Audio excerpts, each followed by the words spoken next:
What's up, otakus? Tonight was game five of the National League Division Series between the Los Angeles Dodgers and the San Diego Padres. It was a do or die game, and the Dodgers are moving on. So, congrats to the Dodgers. I am rooting for them this postseason. A lot of that has to do with the fact that I am a big Shohei Ohtani fan, and the team had us a little worried there after game three when they were down 2-1, but they came back to win two in a row and by shutout, like 10-0 shutout and a 8-0 shutout and a 2-0 shutout today. Yoshinobu pitched a very strong game. Looks like he's back in form heading into the right when he needs to get hot and correct everything. It's a good sign for the Dodgers, and their bullpen has been just lights out. So,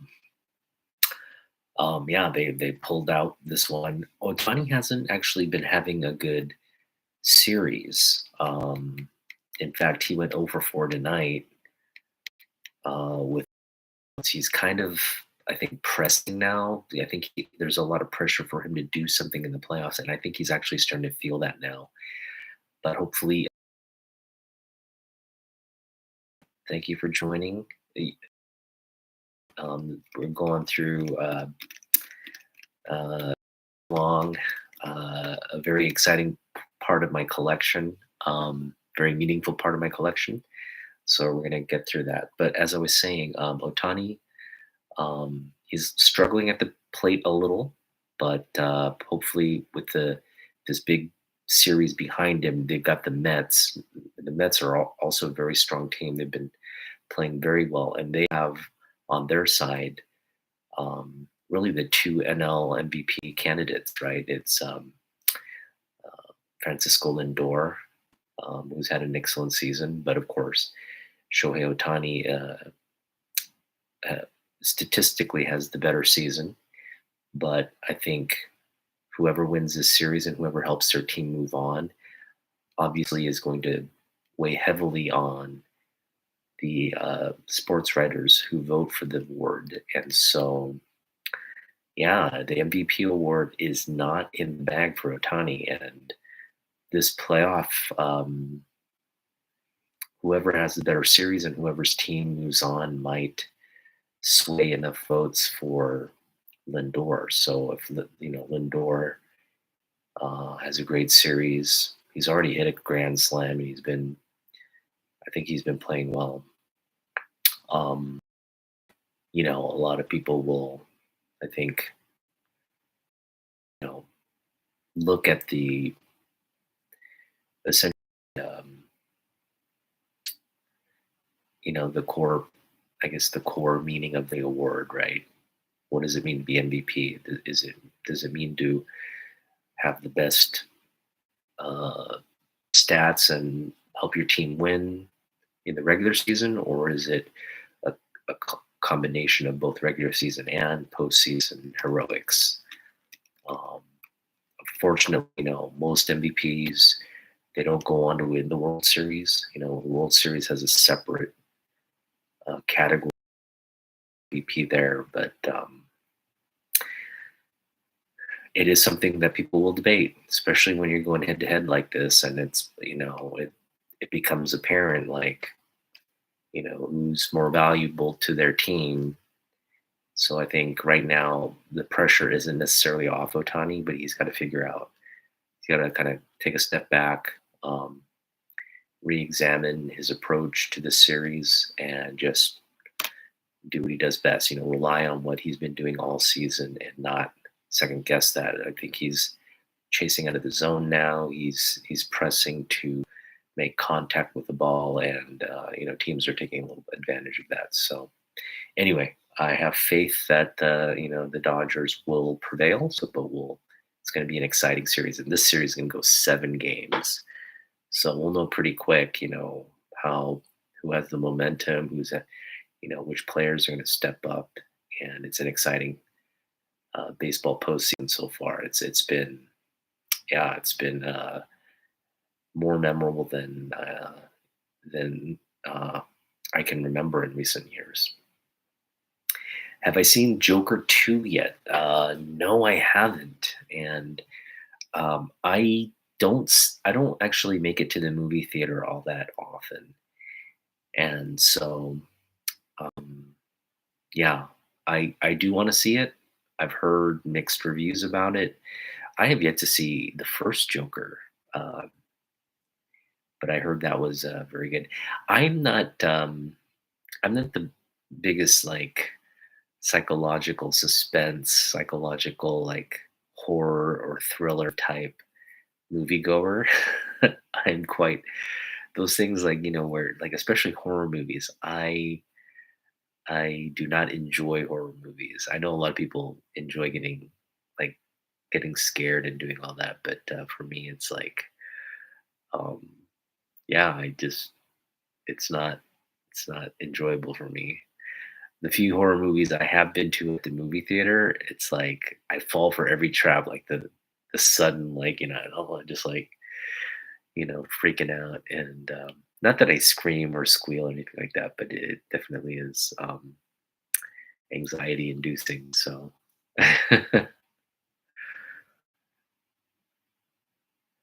yeah. Well, did you enjoy Joker 2? That's the important thing. Hey, what's up? What's up, Harville family? How you doing, man? Um, Thank you for joining. You guys are in for a treat. Okay, this is looking to grade along, but we're kind of at this point.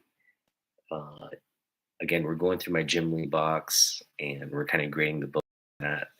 But yeah, it was right at that point where we're hitting the Jim Lee X-Men run, and I'm not talking about the Uncanny X-Men run. I'm talking about the new Volume 2 X-Men series. Um, Really, I think um, it continued. Well, I mean, you could look at Jim Lee's ascension to the head of being president of DC Comics as his probably his top career achievement. But definitely, what helped lead to that ascension um, is accomplishment he achieved early on in his career, very early on in his career, and that accomplishment or that uh, yeah that feat uh, he continues to maintain to this day. So I mean, most of you already know what I'm alluding to, but we'll cover that in a bit. So yeah, it's going to be a fun show. All right, Miss O, just continue to lurk, and yeah, working on your Jim Lee Batman and Superman runs. All right, glad to hear that. Yes, good thing to be focused on. All right, so we'll get started with. Um, we're kind of going to go like reverse order. Jim Lee only did issues 1 through 11, and he did an annual. Oh, but he actually didn't do the annual. He did the cover for the annual. Um, the interiors were done by other artists, so it's very limited in terms of his X Men run. It definitely could have been longer, I think, but he during this run had already made the decision to leave Marvel, and by the end of the run, he was already putting out books and planning um, with his cohorts, image cohorts, the launch of uh, a series of image related content. And so, yeah, it's definitely, I think, a very critical period for Jim Lee because it's you go from really establishing yourself as the artist in the industry and then siphoning off and doing basically taking a risk with your contemporaries um, to start a whole new publishing company, comic book publishing company. Um, so we're going to start right here with what I consider um, probably one of his greatest X-Men team covers, and that is X-Men Annual #1, Volume 2, #1, and it's just a gorgeous, gorgeous '90s X-Men cover here. Now you don't have the entire team, but you have just a good, I think, reflection of uh, you know the characters that were. mm, I can't necessarily speak for Beast. Beast wasn't really taking the series anywhere, but he's core. He's one of the core X Men. But yeah, it definitely Gambit, Rogue, Wolverine, and Psylocke. These were definitely like core members of this sort of revamped X Men team. And what a great cover! Just yeah, again, one of just this great team cover and action cover here. Jim Lee really, um, by this point, this was, I think, published in, I think, like like April or May of 1992, and this is around the time when Jim had already decided they were going to go with this image venture, and I guess they kind of kept things to themselves and really just dropped the news onto Marvel. Rather, I can only imagine what that moment was like. It was whether it was an en masse resignation or whether it was a trickle effect. But all of them, they were doing these little videos with Stan, and you could tell uh, that whole the Marvel content and stuff they were doing. They were joking around. You could tell there was already talk of image, and again, it must have felt like a little bit of a like a coup d'état from Stan and Marvel's standpoint. Um, here's their top talent. They're getting featured, in this little mini documentary series on comic book, industry and the artists that are they want to feature at Marvel, and then boom, a couple months later, they're out doing their own thing at Image. So yeah, this book kind of is in that time frame where um, the decision is made and Jim's decided to move on from Marvel. All right, so we're gonna grade this thing. First of all, it's a very high grade. You can see it's a square bound book. The binding is very clean. It's got mm, really nothing color breaking. A little bit of like a bump here. I don't know if you can see. See a little bump there, a little raised area there. Uh, don't see anything color breaking, like I said. Corners are sharp. Yeah, I'll go 9.4 on this. Let me just write these down.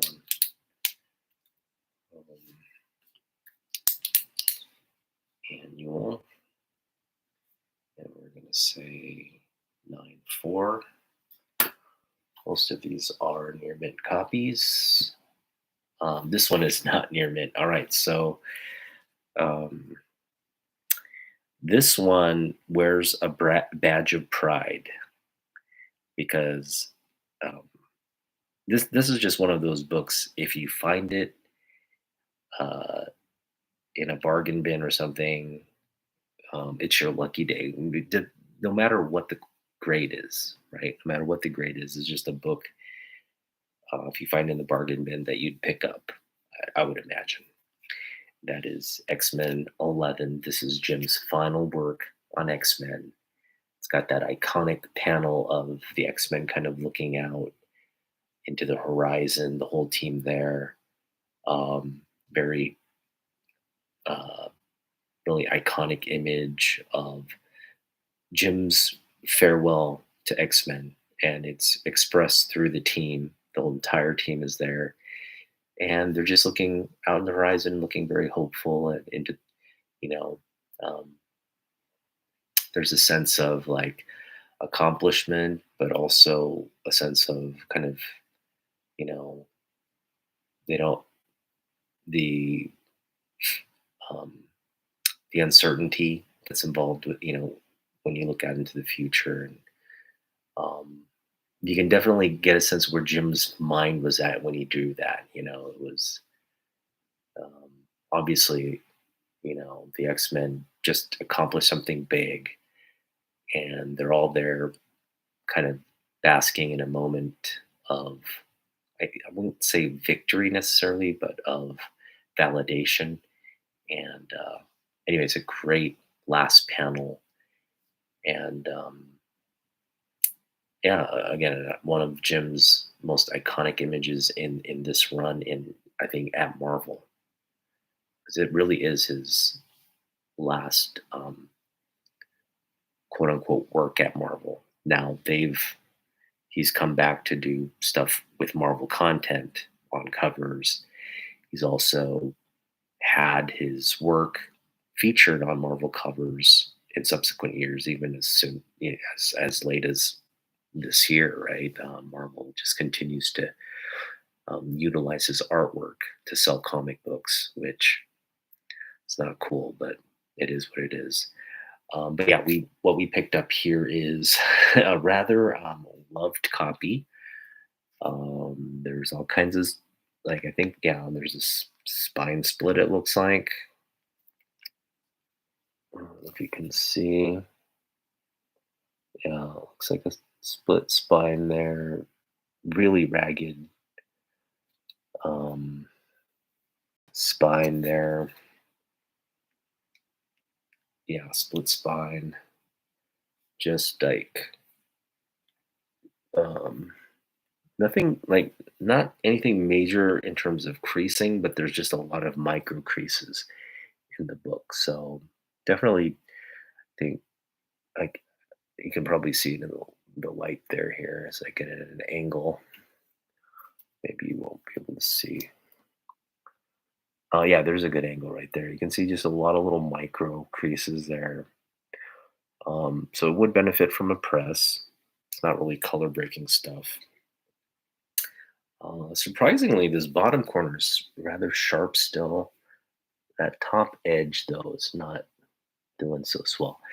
Now, this has a 25-cent sticker on it. It's because I got it for 25 cents. I got it from the half price book 25-cent bin. And I'll give you a look at the back.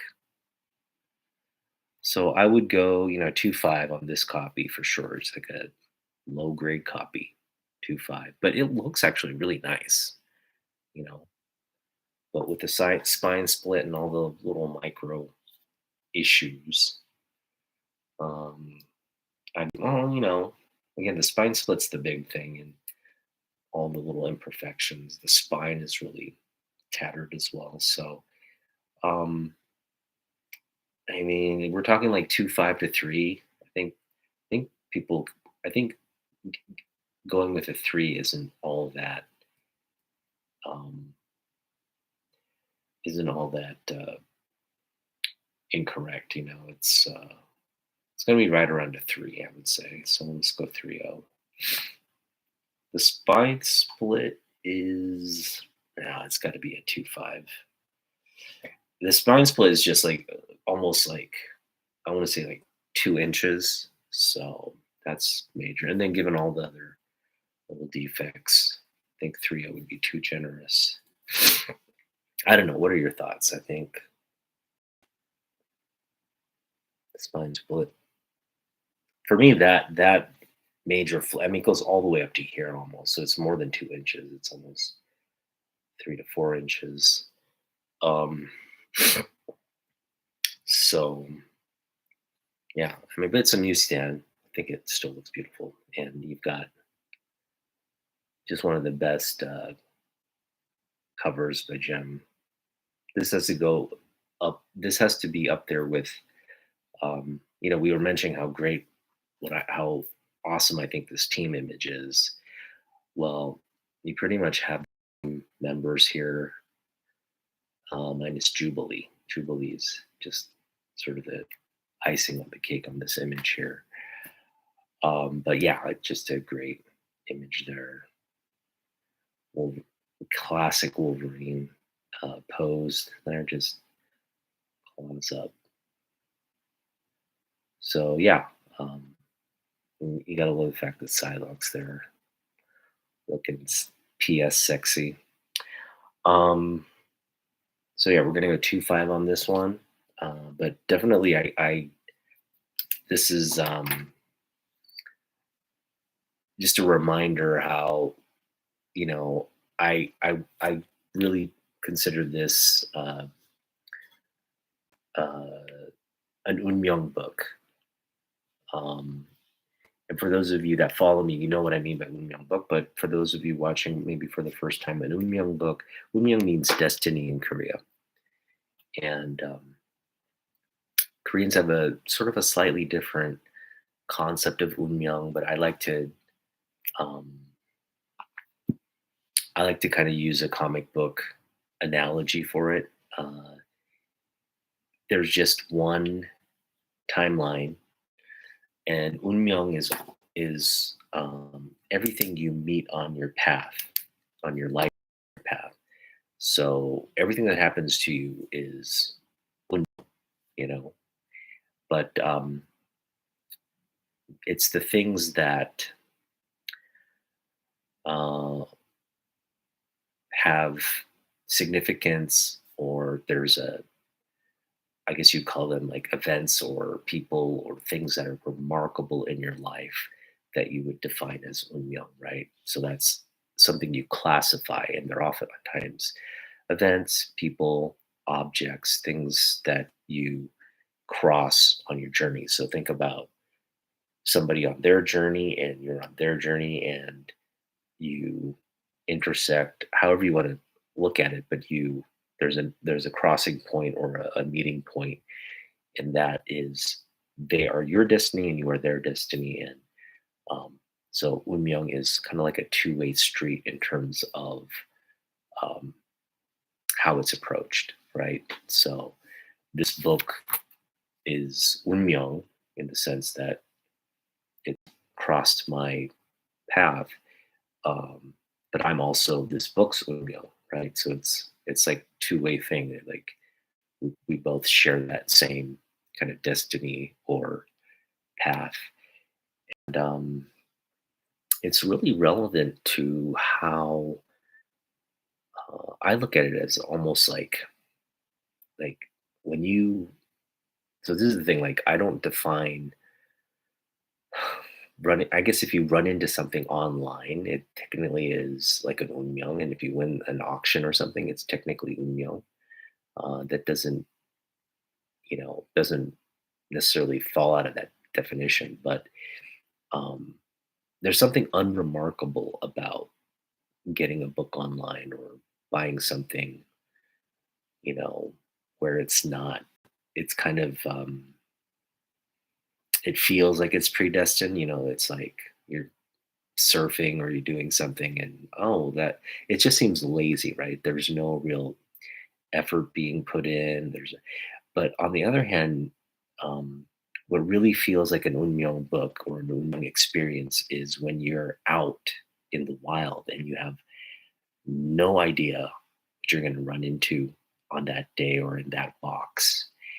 And that's sort of the fun of the hobby. And so Unmyeong really captures that essence of hunting and finding things, especially at a great price. Because not all Unmyeong books are meant to be if the price is not right, right? So um, that's another aspect of it. You got to find it and find it for the price that you want. And yeah, I definitely this book kind of represents all of that. Found in a bargain bin with the 25-cent sticker. I didn't even take it off. I'm like, I'm gonna wear that as a badge of pride. Pick up this kind of book, even though it's in rough shape and all.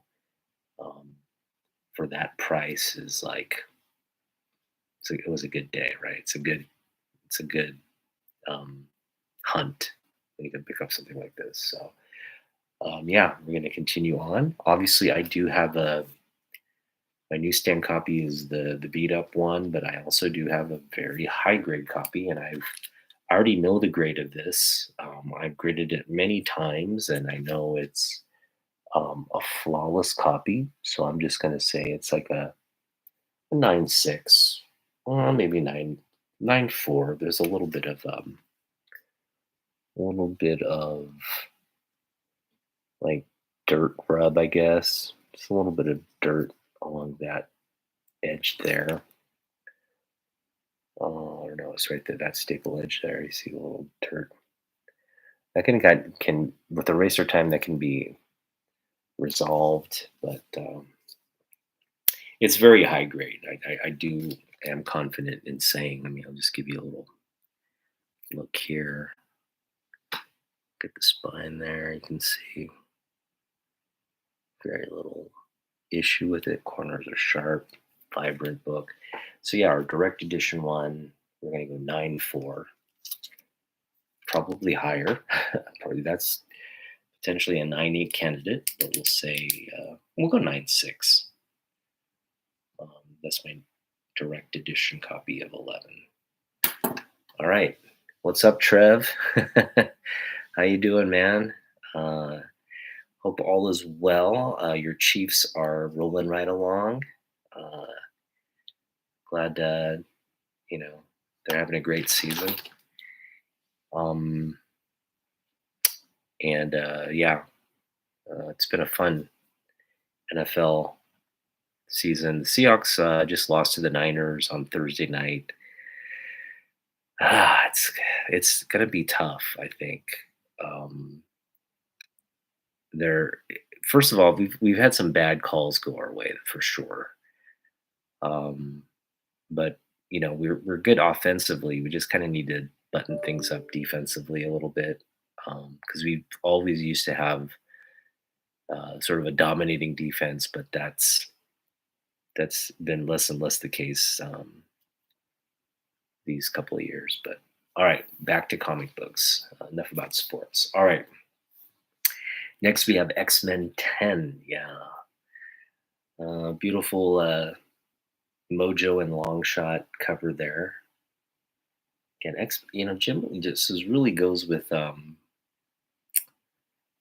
all these covers are just like you know they're all just great. That's a great thing about a good run. Um, when every cover just kind of hits. I don't say every cover in this run hits, but definitely this is representative of a great cover, right? For people who read X-Men and everything, when you see something like the return of Longshot and you see, right, um, that great, the characters from that great story arc. Um, and remember, Longshot was such a fun X-Man because he had this like luck ability, right? Luck was his like quote unquote uh, X power, right? His mutant ability. And so it kind of weaves together in all these like interesting situations with the luck factor, I think they called it. But he's not so lucky on this cover right now. So just a great thing to highlight. Um, so yeah, this is our newsstand copy. This is also just another great looking copy. Not too much issue with it. Sharp corners. And again, we're not doing a deep where I'm opening and counting pages and all that. We're assuming everything on the interior is fine. We're just doing exterior grading here. But yeah, that's a 9.4 for sure. Newsstand, high grade copy there. Um, loving it, loving it. All right, so number 10 is a 9.4. Probably these are probably higher. You could probably put them in the 9.6 category. Even nine. This one is. I mean, this is could be a 9.8. I don't see anything wrong with this book. But yeah, this is a 9.8 candidate. It's X-Men 9. Got the direct edition here. Great battle cover here. Ghost Rider, Wolverine. I mean, we all want to see this, right, at some point. Um, on the big screen, Wolverine going up against Ghost Rider. That's a badass matchup right there. Um, but yeah, again, very high grade copy here. See, back looks flawless. Again, just the spine there should kind of clue you in on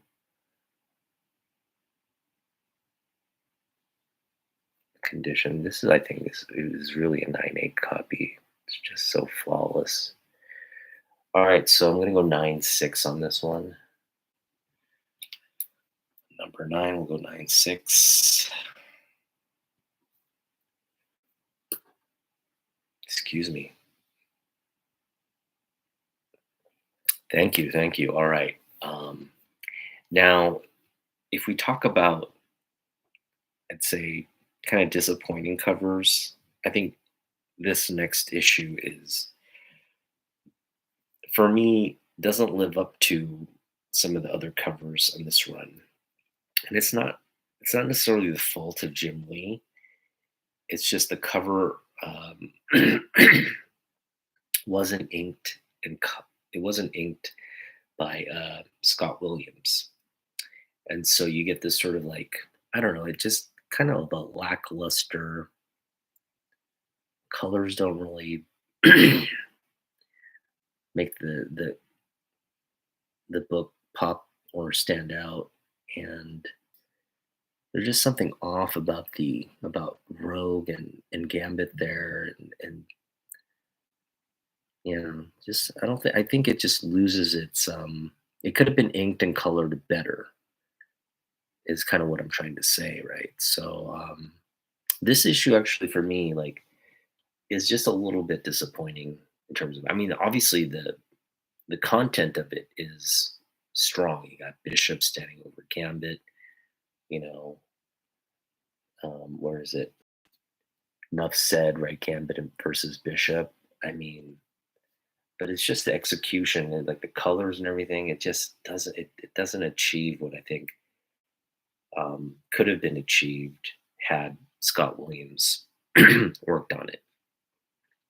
So just a little bit disappointing there, but still incredible cover nonetheless. And we've got some issues here. This one's definitely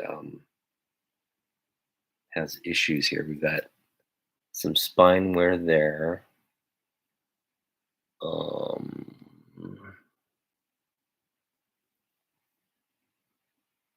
yeah, just a little bit of wear. It's the best way to describe it. Corners are sharpish. This one's kind of a little bit rounded, not terrible. So I'd go 8.5 on this. It's got a little bit of a wear on that corner as well.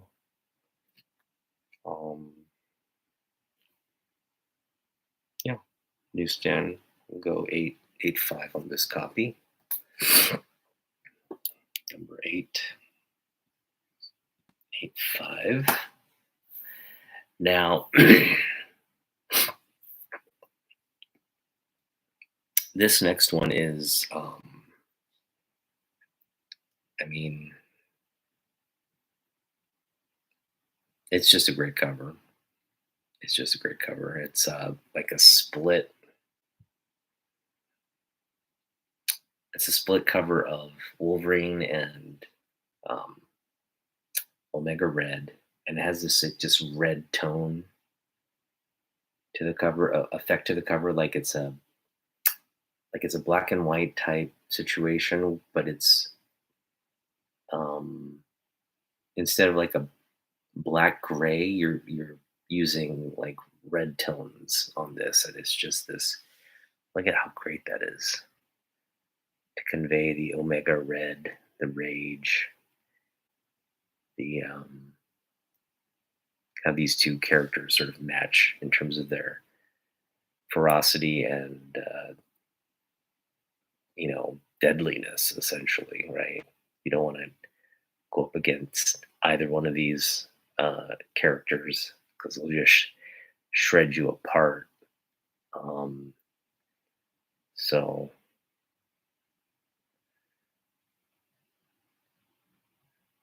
Jubilee was one of my favorites. Yeah, yeah. They turned her into a vampire, but I think I heard they that she's got returned back into human, or I guess normal mutant status. I may be wrong about that, but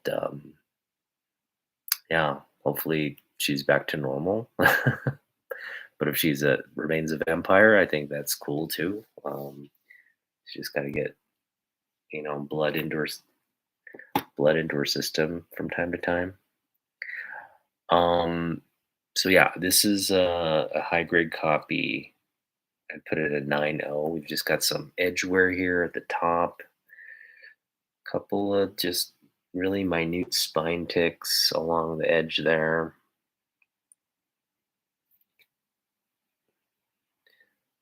Nothing in terms of creasing. Corners are sharp. A little bit of a corner issue there. Nothing major. And the back is, yeah, just like I said, a couple minor spine ticks. So yeah, we'll go 9.0 on this. Great newsstand cover there. All right, so 7 is a 9.0.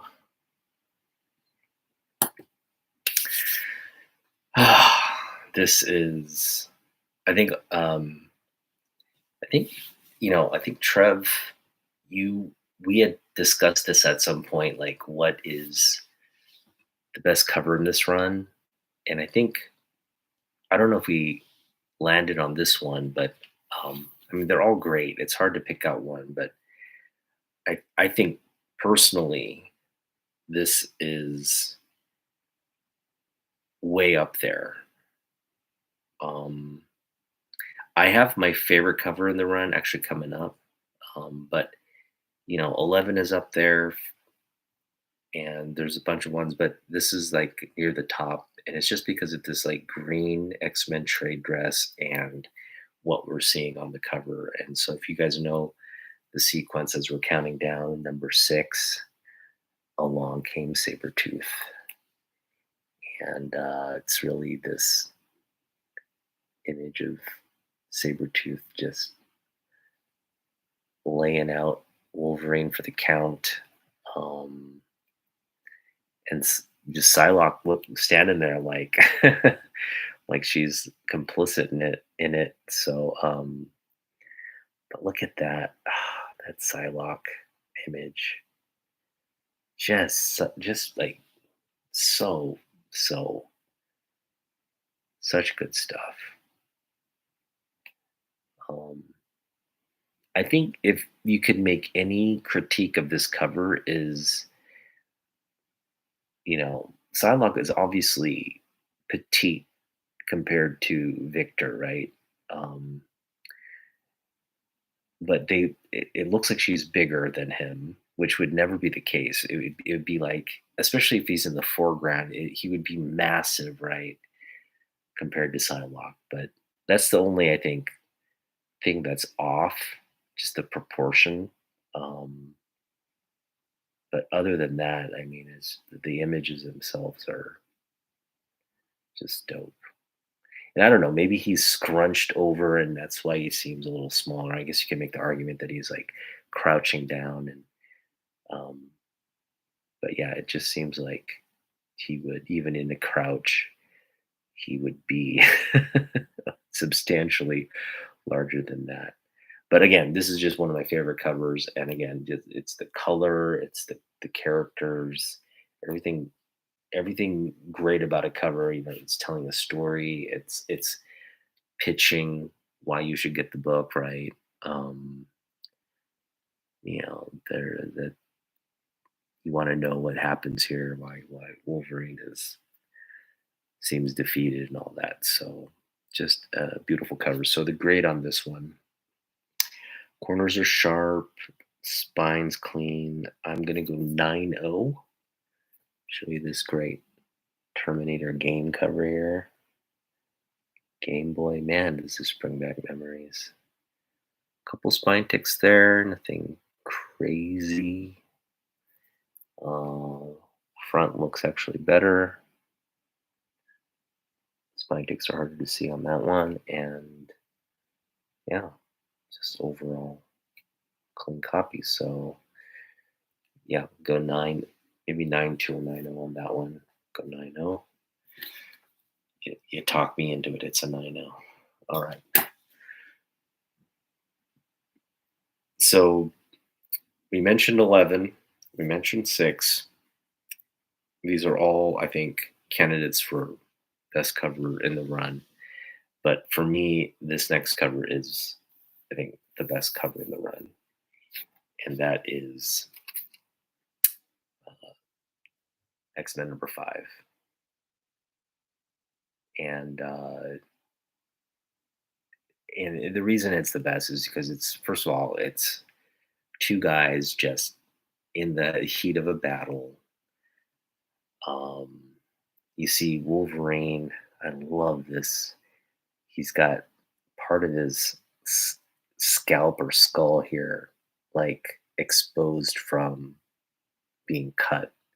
You see his adamantium skull there exposed. That is just, and then you got, yeah, that his inner workings of his claw, right? Adamantium grafted onto his bones, exposed there. So those are his like adamantium tendons that, you know, um, retract and detract the claws. Ah, that's just right. This is your childhood. Yeah, it's absolutely. I was boy, I was like a junior. I was no, I was a senior in high school when this came out. Senior year in high school, and I was loved every issue that was coming out. Just Jim Lee, Scott Williams, goodness right there.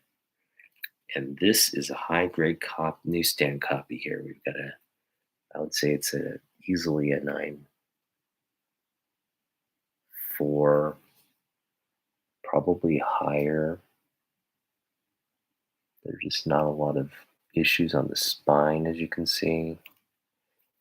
Back looks flawless. Corner sharp. Yeah, I'd go 9. I'd go 9.6 on this one. It just looks fabulous. All right, so we're going 9.6 on X-Men 5. And I realize I left a book. I'm just gonna go get it real quick. So hang on. But enjoy my back wall here.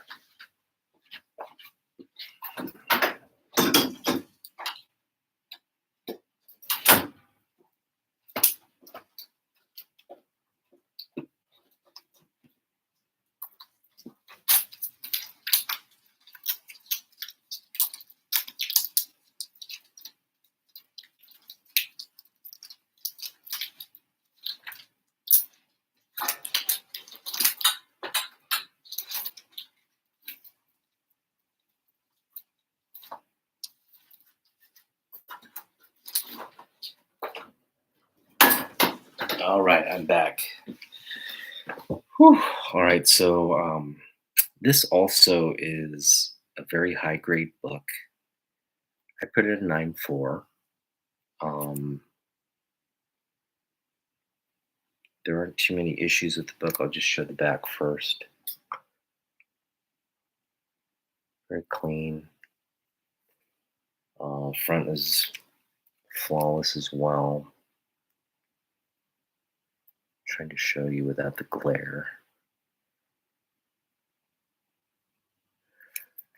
Um, there's a little bit of an issue. See if I can catch it in a light. Just a little bit of like a nothing color breaking. It's just a little bit of a bend. I don't know if you can catch it up. Is it? Can you see it right there?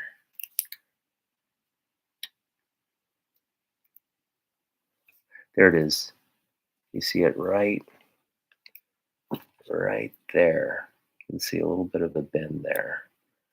That's really the only issue with the book, and it can be pressed out. So I put this at a 9.4. But yeah, this is the key issue in the run. It's the first appearance of Omega Red.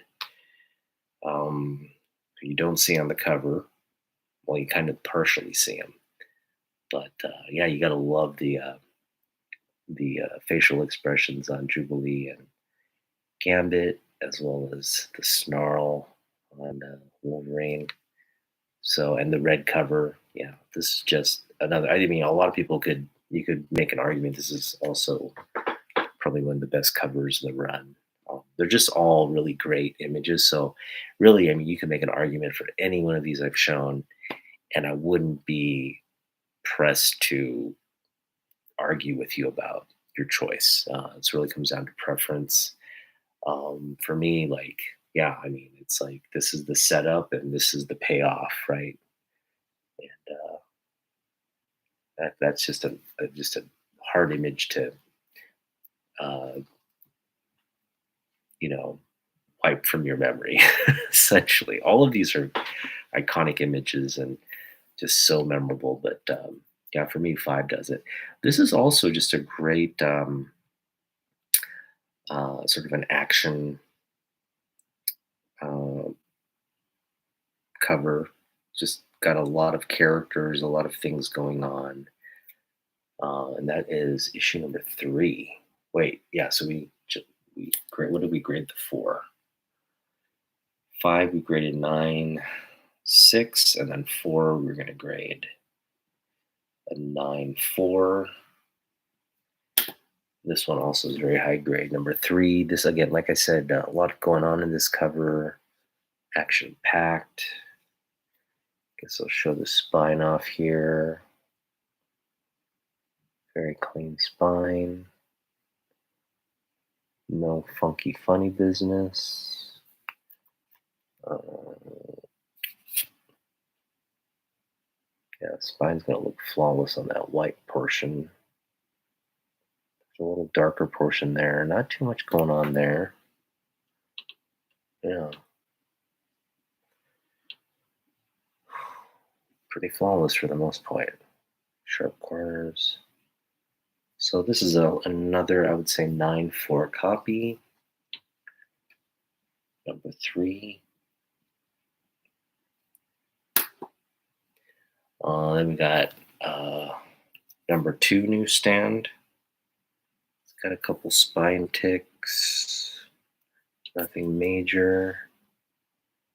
I would go 9L on this one. No, 9. I would go 9.4. Look at the back here. Flawless. Yeah.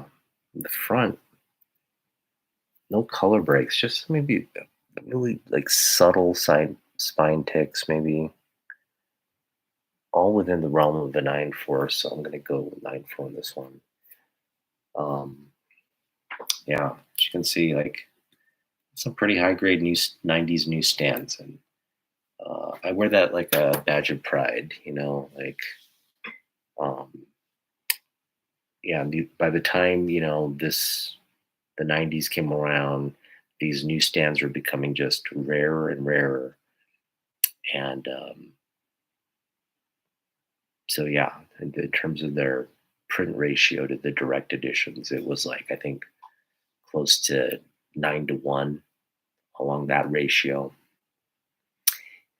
And they get even more diminished at the later you get. So this is sort of the threshold where it starts to get rare, and then it just continues to get rarer and rarer as um, through the early 2000s. So to have obviously there's a lot of copies out there, the newsstand and direct, but to be able to get these in high grade, um, just especially this little micro run where it's not a big lift to really focus on having not only the newsstand copies, but having them in high grade has been fun to kind of focus on. Um, I've got this high grade. So this is we're going to go through X-Men ones now. um, and X-Men 1 is the number one selling comic book of all time. It sold 8.2 million copies. And everybody has an X-Men 1 in their collection. If you don't, you can probably add it very easily. They're in dollar bins. They're given out at Halloween as like trick or treats. And, I think if you,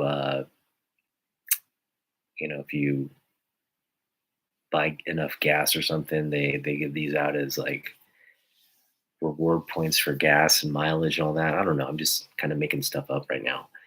But X-Men number 1 is hands down I think, like a good starter. It's a good base starter for a comic book collector because it's the easiest thing to just pick up in high grade, and something that still retains value, things that people want, things that people, want to add to their collection. So it's definitely, things a lot of collectors have.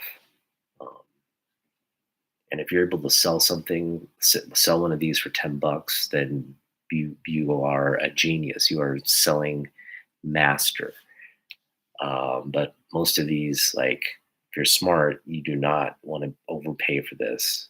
I think $1 is pretty much where you want to, as much as you want to spend on an X-Men 1, regardless if it's this larger format with all the gatefold covers on here, or if it's just a single splice of this connecting cover. But then we have the gatefold version here, the E cover, and we got a high grade copy here. It's got just a couple spine issues there. See some color break. It's got some kind of like some wear, like try to look here. Not too bad. Yeah, the back's not too bad. Just maybe a couple minor spine ticks. Sharp corners, overall, I'd give this a 9.0 in terms of grade. This is just one of our many X-Men 1 covers. I'm not going to show like all my X-Men 1 covers because I do have like multiples of them all. But I'm going to show the ones I want to highlight. So that's one of them. This next one isn't really, it's in high grade. I would also put in this is the one with some of the spine where you can see there's like some spine where they're just like rubbed to where the color kind of degraded here at the bottom as well. See right there. So this one I put in the 8.5 category. Yeah, there's a little bend in the book as well. Or is that in the bag? Oh, it's in the bag. Never mind. Yeah, go 8.5 on this. But really, what this is showcasing, as you can see, the 90s signature here, is back when this book was the toast of the town, there was a limited edition Planet Studios pin that commemorated this image. And there are only 2,500 copies of this pin made, and Jim Lee signed each sort of COA, uh, this hand sign insert into what is this pin here. And it's like a metallic pin that you can actually like pin onto like your clothes or something, but I'm just keeping it in this little case here. And it's, yeah, it's exactly that landscape panel of all the covers fused. And this is the e-cover that we're seeing, because the each individual cover has a different sort of color scheme. It's more of a red color scheme. This is sort of the unified image with the rocks and everything there, and Magneto um, blocking all the blocking the optic blast there.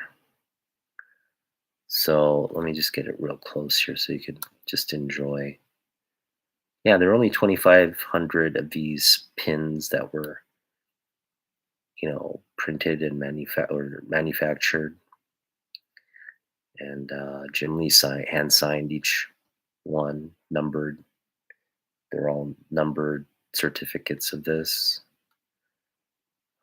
And I was just very happy to get this at an incredible price. But that is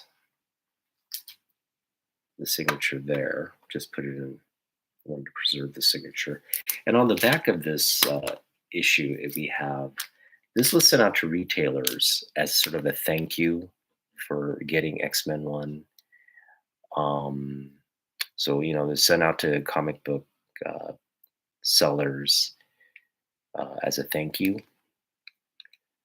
And I just wanted to have it. It's just a cool hologram version of kind of what you see here. You know, um, how cool is that, right? Just this was the 90s. This is the kind of stuff that got you to, it was just like, remember Upper Deck, when Upper Deck came out with the hologram, like, seal. Uh, it was just such a tiny little thing, but it changed everything. The quality of the cards, the images, the card game just got upped with that set, the '89 Upper Deck set. And that's kind of they just tried to get you with like flashy, quality paper, flashy, like um, holographic images, foil, all these like cool materials and things you could do on at this level. So it was definitely just ramping up in comic books, but this is just a taste of like how they got you to buy stuff, right? But yeah, this is definitely like an insert that I wanted to have, just to kind of commemorate this moment in time. Um, Again, best selling comic book of all time. Marvel's little thank you note to us collectors and the retailers that made that happen. So, um, really cool piece. All right. Now we're going to get into my X-Men 1 signature collection. And as you know, um, Jim Lee had a signature that lasted pretty much through most of the 90s. It started to transition into, let me just get a copy of his 90s signature just as contrast here. Should have it here somewhere.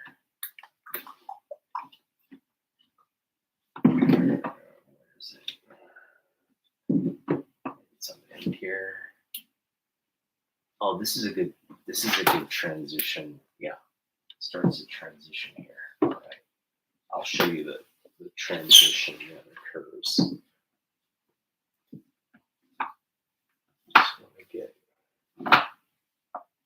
here's a great example. All right, so we'll document the transition. So let's just start off with the first 90s. So this is the e-cover. Again, I just showed it off earlier. The one that folds out and has all 4 images. And Jim Lee at the time when he was signing, he would sort of authenticate that signature with these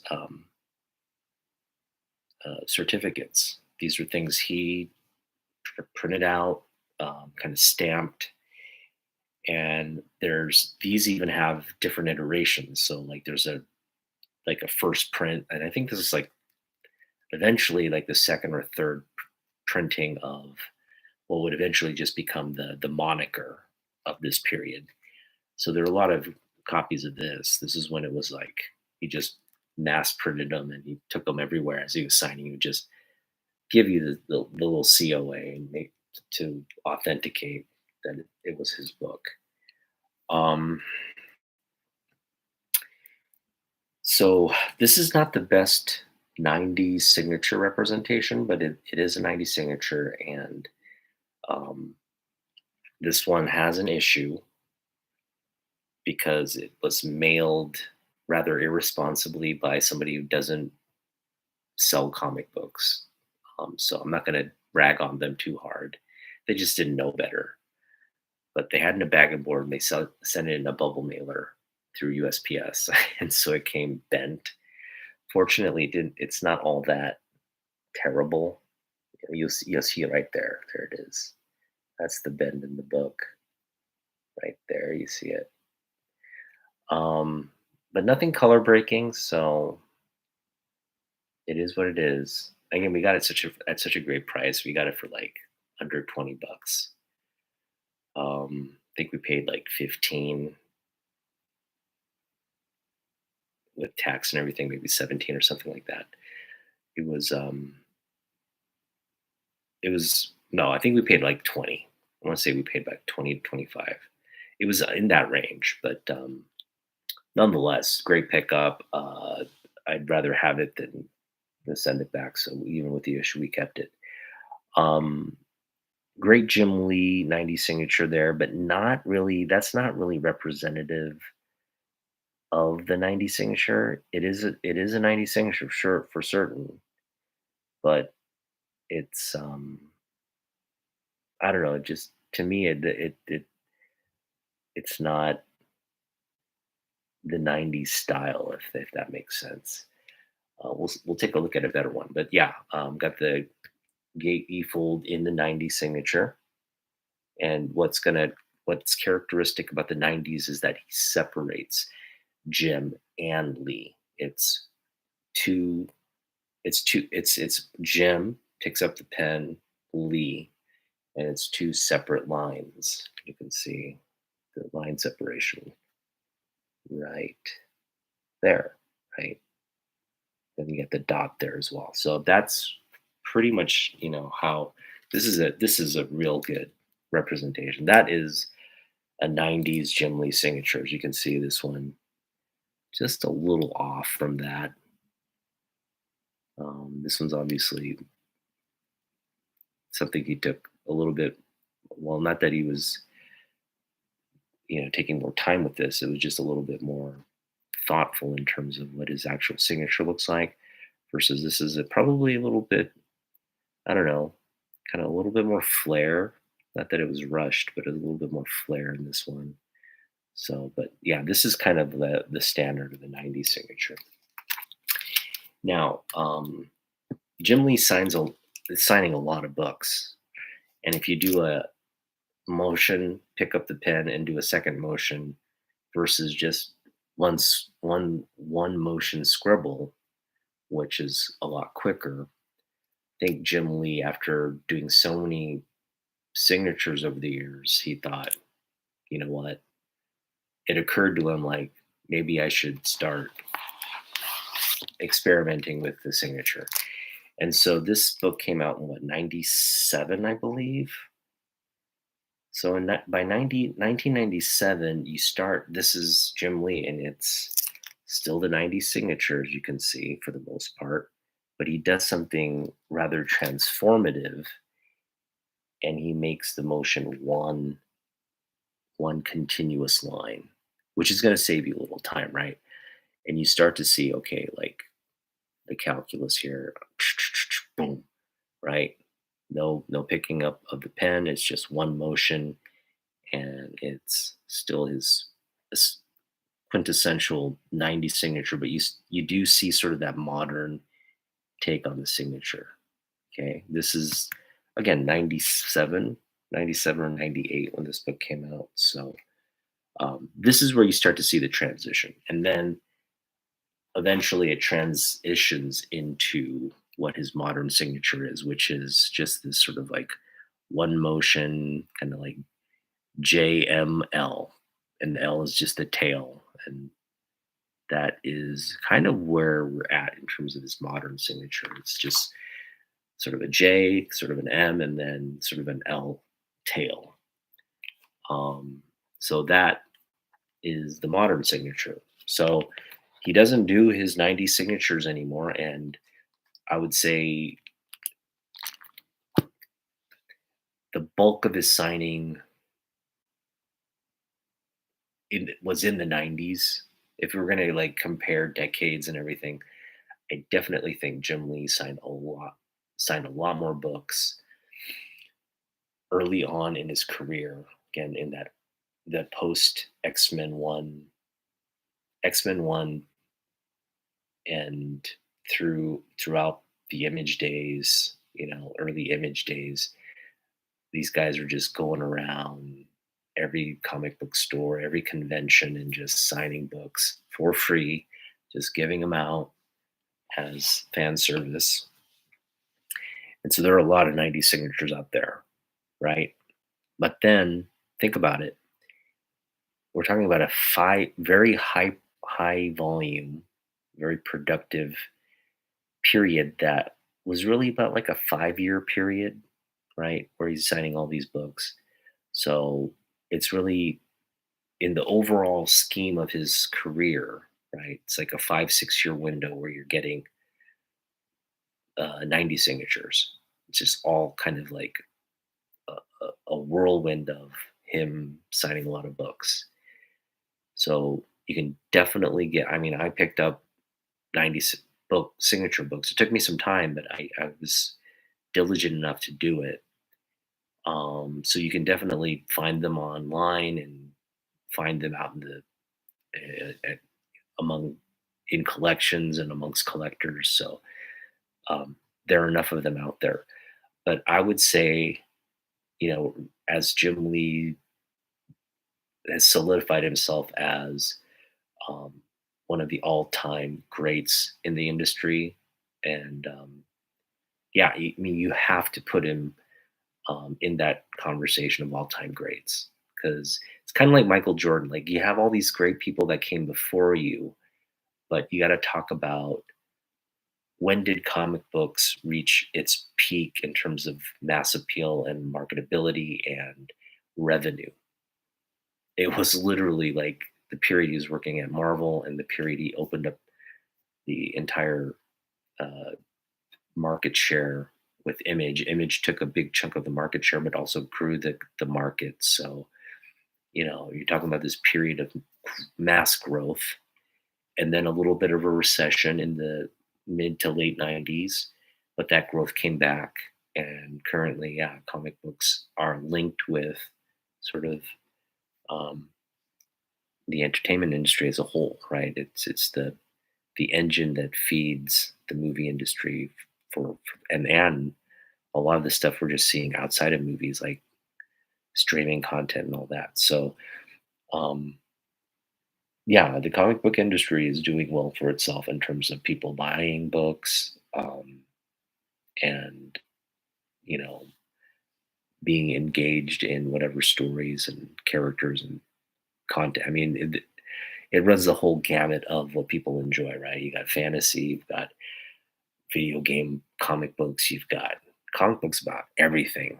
Like you've got adult, you've got kids, you've got LGBTQ comics, you've got comics that focus on like horror, science fiction, just the whole uh, you know range of uh, genres, topics, communities.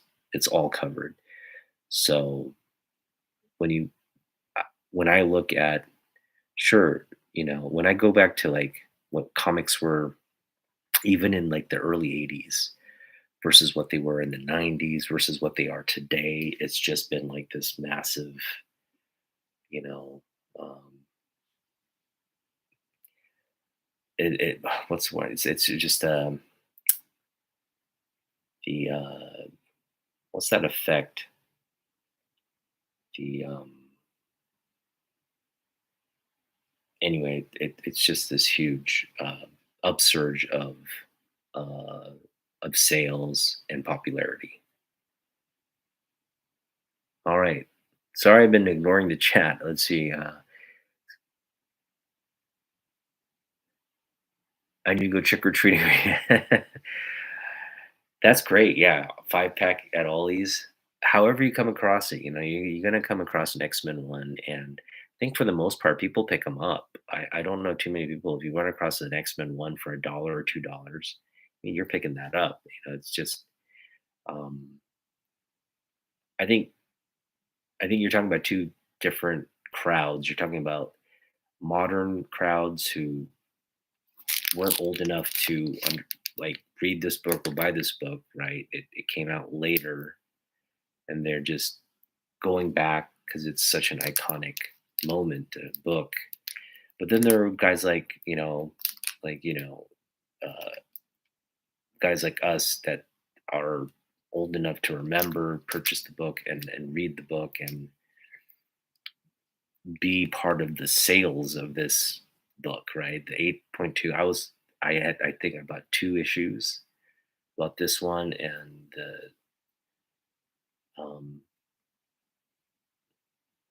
no I got 3 issues. This one, the Cyclops Wolverine cover and the Colossus and Psylocke cover.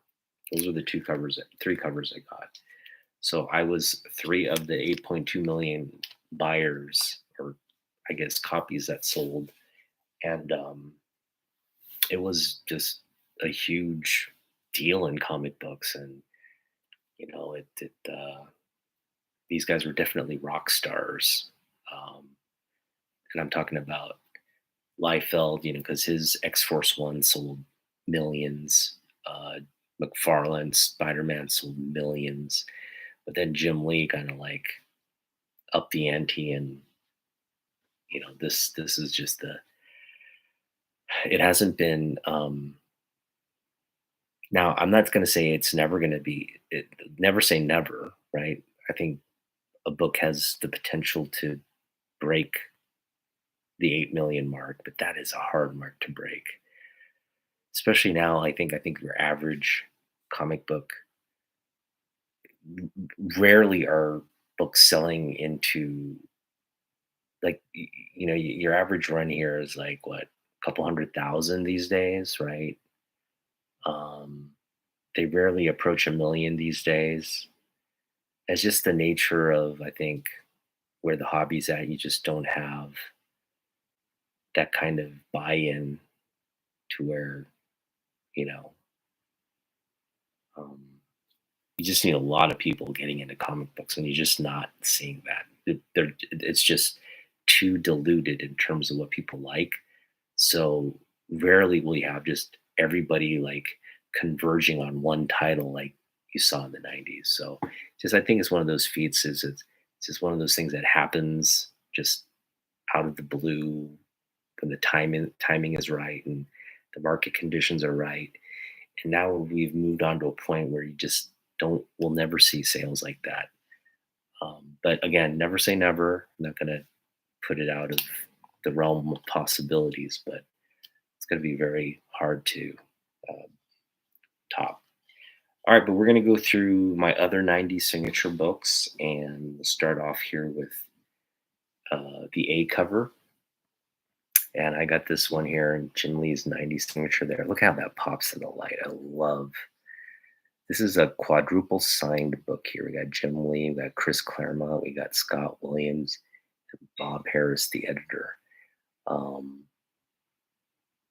yeah, needless to say, this is just such a gem in my collection. And I got this, got this for $12. I'm not joking with you. I was able to actually negotiate down on this one, and they sold it to me for like I think I got for ended up getting for $15 or something. Just four signatures. It's just absolutely a steal. It's very and it's high grade. So let's see here. Let's go back in time here. What do I got? I got our 90 signature book. This is we're putting this at like a 7.5 that grade because of the bend in the book. Obviously, if we press this out, and it can be pressed out. If we press that out, that would be this could be a like a 9.0, maybe even a 9.2. Um, no, it's got spine ticks. We'll go 9.0 potential, but as is seven. I'm gonna say 7.5. Boy, how am I gonna let's see? Let's see here. E S signature. We'll say 7.5. This is the AS. Go 9.2 on this one. 9.2 because there's a little it doesn't break color, but you can see there's a spine tick there. It's rather let me see here. It's right. See if we can get into the light here. There you see it right there. You see it? Right there. Very subtle spine tick there, but that's that.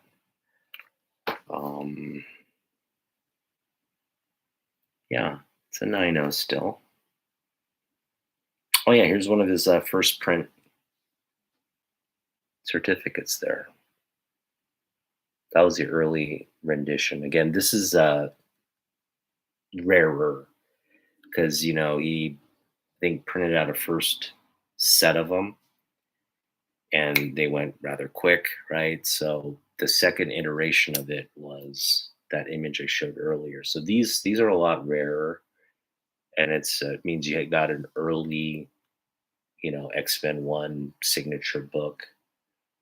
Um, so beautiful. Love the inks and all. I love the positioning of that. Just a great signature book. So I'm going to put this one at a 9.0. Put it at a 9.0. This next one is,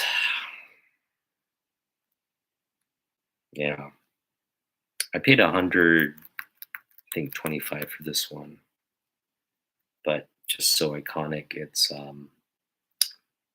Jim Lee and Stan Lee. And what's great is like there's a video on YouTube where Stan and Jim are talking about this book. Stan is highlighting Jim as one of the stars at Marvel, and they're talking, and they just jump into Jim. You gotta tell him how much X-Men One sold for, or like how many copies it sold, and Stan is just like blown away. 8.2 million copies, and Jim's showing off the books, and he kind of pulls this book out, and uh, they focus on this cover here as they're talking, and just a great moment. And so for me to get that this particular book um, signed by both Stanley.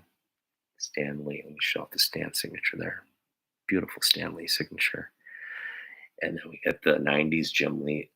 This is just, I mean, yeah, it's an absolute keeper right here because it so beautifully captures what's essentially been, immortalized on YouTube as just a very touching moment. I'm sure they've had many private moments and things where they, work related type situations, but here they were in a very public forum, basically a video uh, that was kind of distributed to different television networks, and it was, you know, um, one of those things you probably saw aired on TV at some point, and then went to like VHS, the VHS video market. But yeah, great series. Jim's series with Stan on that. He does a bunch of drawings and talks about his craft, and it's just a great exchange. So for me, this book represents that that real relationship they had. Um, it was really sort of like a passing of the guard, if you think about it, because Stan headed Marvel, really just led it through this great period of growth into what is essentially the MCU, right? Like the Marvel Cinematic Universe. That's all Stan got to see. Um, the Marvel brand and the Marvel but brand value, the goodwill of uh, Marvel just exponentially. That's the word I was looking for earlier. Exponentially shot up, and that he definitely got to see that flourish during his lifetime, and it didn't diminish at all when he at the time of his passing. So yeah, he just saw, he spent his life. Um, it's his life's work, and he was definitely seeing um, all the fruits of that labor right up until his passing. So, yeah, I mean, Stan is probably the attraction at any given signing event or what that. But what's interesting is like once he passed, you didn't see anybody at Marvel fill that role or those shoes. But instead, what you saw was the ascension of Jim Lee at DC, and now Jim Lee is essentially like the Stan Lee of DC, right? He's transitioning. He's running the comic book, but he's also using the licensing power in merchandising and all the things that made Marvel great. Jim Lee's sort of following that pattern, and now we're entering this new phase in the DC cinematic universe where you could see maybe some of the same uh, results that Stan had as Marvel was growing. I think you're going to see sort of like DC rise in popularity, especially. I think comic book fans are ready for it, to be honest. Like, we all love DC content. We all want to see characters like Superman, Batman, Green Lantern, Wonder Woman. Like, we want to see them. These are like legacy characters, to be honest. Like, screw the, you know, Guardians of the Galaxy, as great as they are, they're not legacy characters. Um, you can't put Rocket Raccoon in the same caliber as even the Flash, right? Right, the Flash would run um, literal comic book circles around um, Rocket Raccoon. So, uh, changing of the guard here in terms of comic book, you know, I guess magnets or leaders. Um, but yeah, just a great book. Love that book. This is just a simple 90 signature there. Beautiful. This is kind of emblematic of the 90 signature, right? It's peak 90s goodness there for Jim. Um, and this is the cover, right? This is the one where the claws aren't. So I'm gonna kind of show you the contrast here. We got both claws out. We've got one claw out because we don't want to spear Cap's face, and that's what we have in this one. Just a little fun play. And then you got the X-Men action figure. I haven't been shown the back, but we got the X-Men action figure. So these two here, these are both very high grade copies. They're near mint copies. So we're gonna go 9 for those. Yeah, 9 for both of those. Um, yeah, 9 for both of those. But yeah, just Jim's signature on this. And they're almost identical in terms of and um, the style of signature, which is nice. All right, and then we get to our final signature book, and it's Magneto. The Magneto cover. This is the D cover. This is also, we're going to give this a 9.4 as well. Very high grade. Again, you get the action figures on the back. I believe these are very pricey action figures. They're not great quality though, unfortunately. But that's kind of what you got in the 90s. But yeah, where's the signature? Oh, there's no 90s signature. There it is, right on the belt. Boom, in silver. How badass is that? Awesome. I'm glad your grandmother that you have an awesome grandmother. I just gotta say, like, for your grandmother to do a comic book, this comic book, that is that's like, I mean, that's that's grandmother gets a grandmother award for that uh, purchase right there. You must have been very excited. I think comic books would make a great gift for kids, young kids. Something of value. I'm not talking about like just getting anything that's off the rack, although that's great too.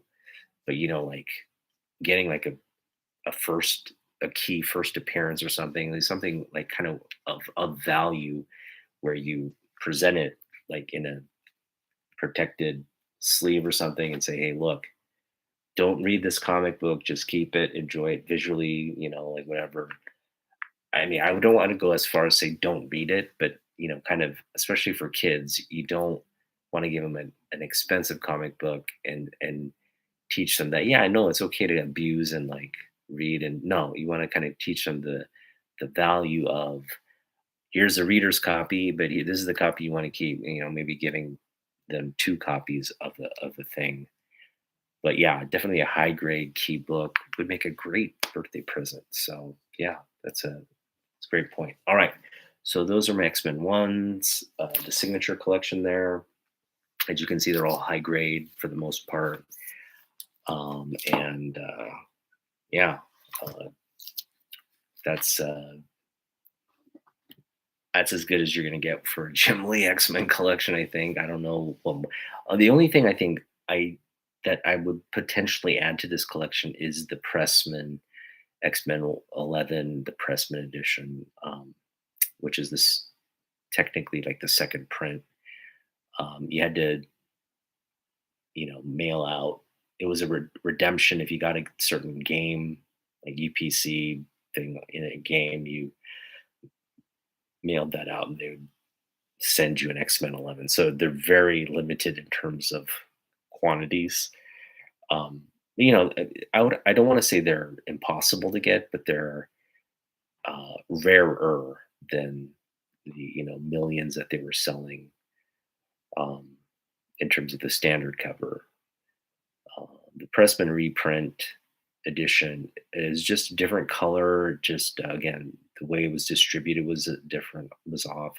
So you're talking about a very low print run, but I would still say it's fairly high because given obviously people had to mail out for it, but there are a lot of collectors doing exactly that and securing their copies. So that they was like rare to the point like you can definitely go online right now and buy one for like 100, 200 bucks.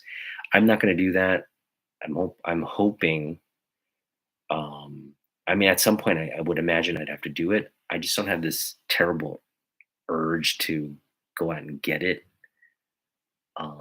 I do see the value in it. I do want it, but I don't want like, I'm not going to pay $100 for it. So if I do get it, I'll be content with maybe a mid to low grade copy and spending maybe a quarter of that to add it to my collection. So yeah, that's where we are with that issue. But that's the only I think other thing I could potentially add that would make this collection uh, pop more than it does.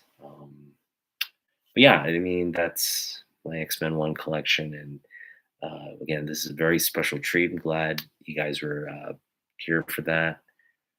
Um, but we're going to talk a little bit about what's coming up. Uh,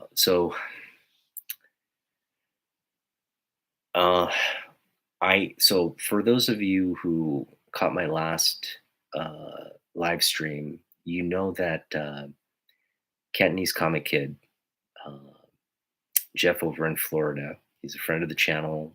He's just a pal, community pal, and he and I are talking about um, doing a live stream together, and we were planning to air the first episode tomorrow night, and that could potentially still be a go. I don't want to say we're not going to debut our first uh, stream together, that it's not happening tomorrow night. But at the same time, again, Jeff was in Florida, Milton hit, they got pretty much whacked with a category 3 storm front. A lot of people they're dealing with flooding, they're dealing with loss of power, they're dealing with, just chaos. And I messaged I messaged Jeff and he told me he's okay, but he doesn't have power. And I don't know if power's been restored yet or not. It just may be a situation where they don't have power. So right now, all I can say is we were planning to go live tomorrow night, but due to these circumstances, we might have to delay until next week. So I'm gonna just check in with Jeff probably tonight. Just text message him and see if he wants to do it, if it's appropriate to do it. If he's in a situation where still doesn't have power and whatnot, then it's a no go. But I imagine if it's a go, you'll see us on tomorrow night. So just stay tuned and see uh, if we go. The other thing I want to update is I am going on a business trip, and I leave Sunday morning for uh, Rochester, New York, and I'm going for like a training session, and I'll be there for about a week. Um, but uh, you know me, when I'm always in a new kind of location and I'm in my off hours on, let's say, a business trip or something, I like to kind of just drive around and kind of explore. And I think this would be a great opportunity, especially because, like, upstate New York has a lot of comic book shops, a lot. Um, and I think it'd just be good to. I'm going to take some money with me.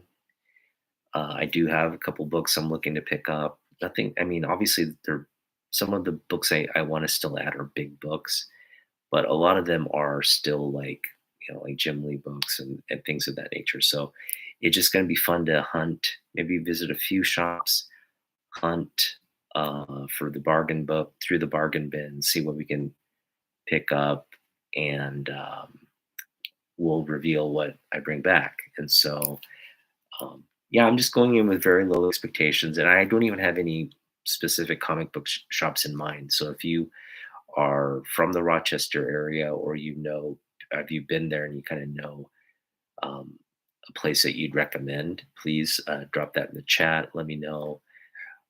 Otherwise, I'm just going to kind of at look at the Google list profiles and just see which ones have what looks like the best back issue selection, the ones with the biggest bargain bins, and those are the ones I'll target. So again, I'm going to have a little bit of I guess leeway in the evenings, or probably I might not even have time. It might be just one of the situations like if I end it'd have to be a shop that's maybe open a little past work hours, something into the evening.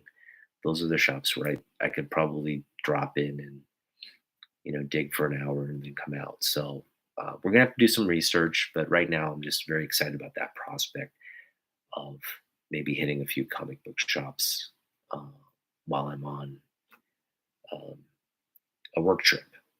So that's that. And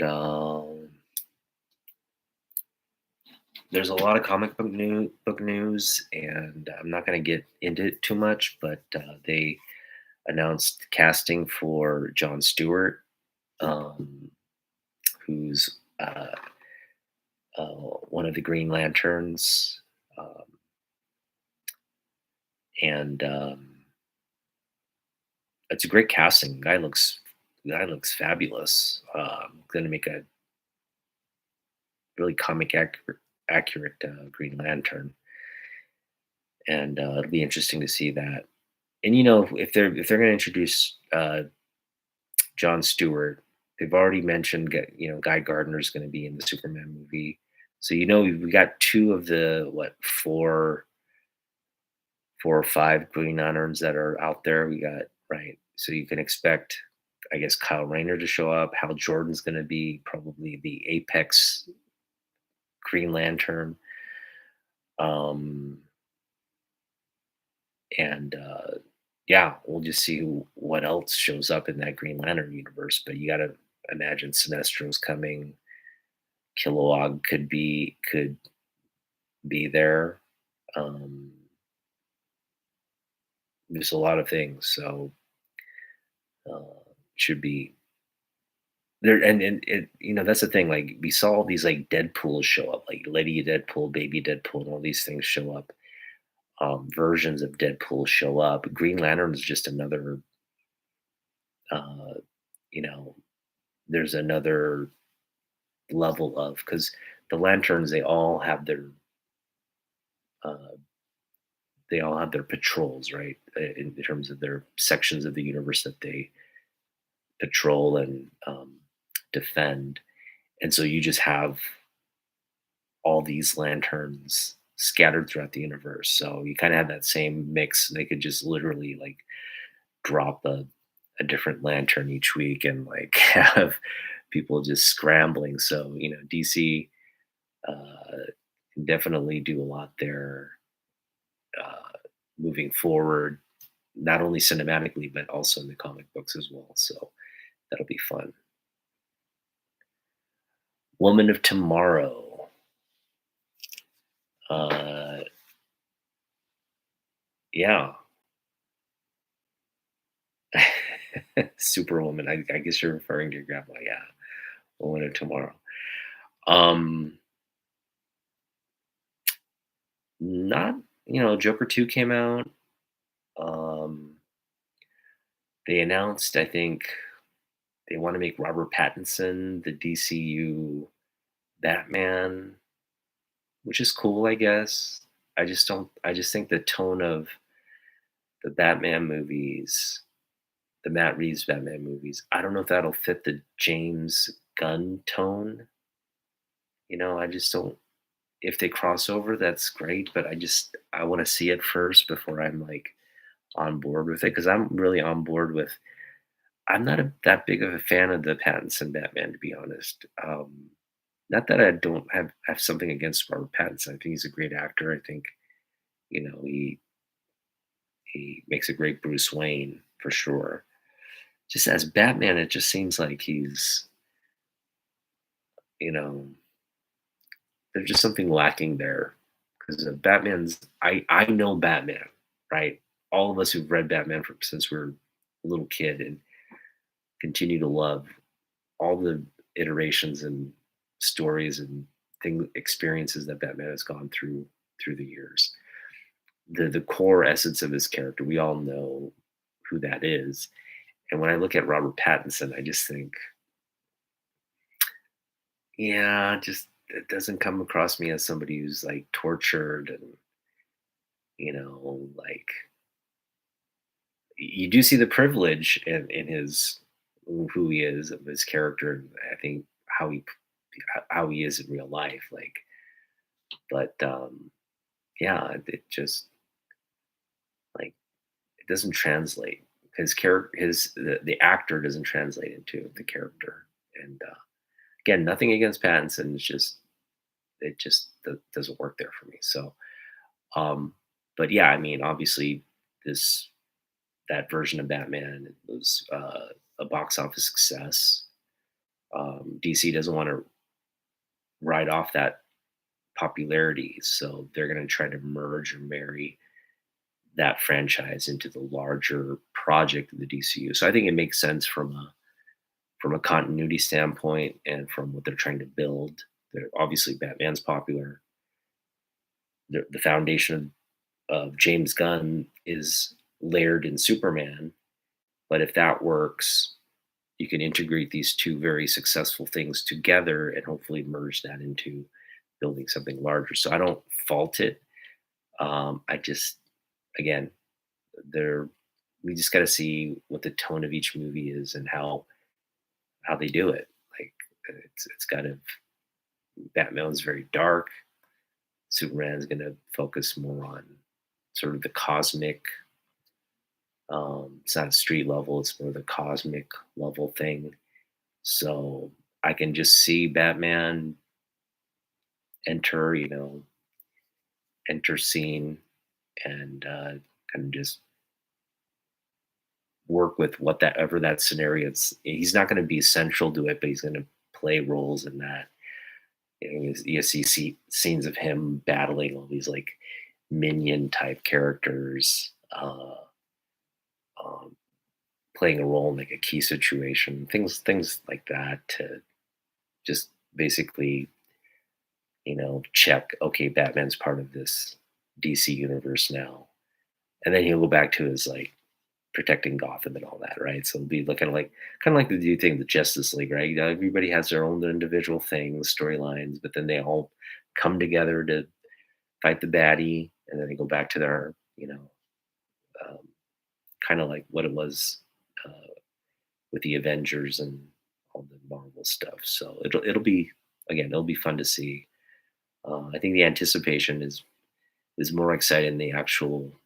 To be honest, I hyped myself up about Deadpool, got disappointed. Not that Deadpool was horrible. It was funny but I just definitely was expecting a lot more out of it. So it was a little bit of a letdown there.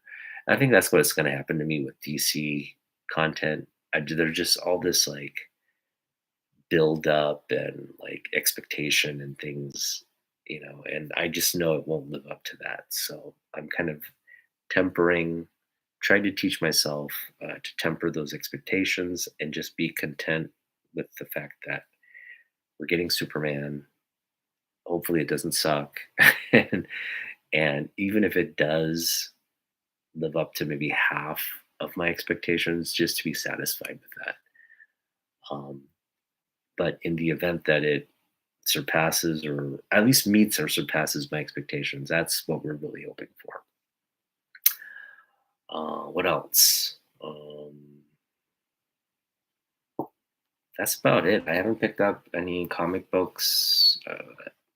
Definitely, they've just kind of dropped off. I didn't even drop by half price books over the past 3 weeks. I want to say.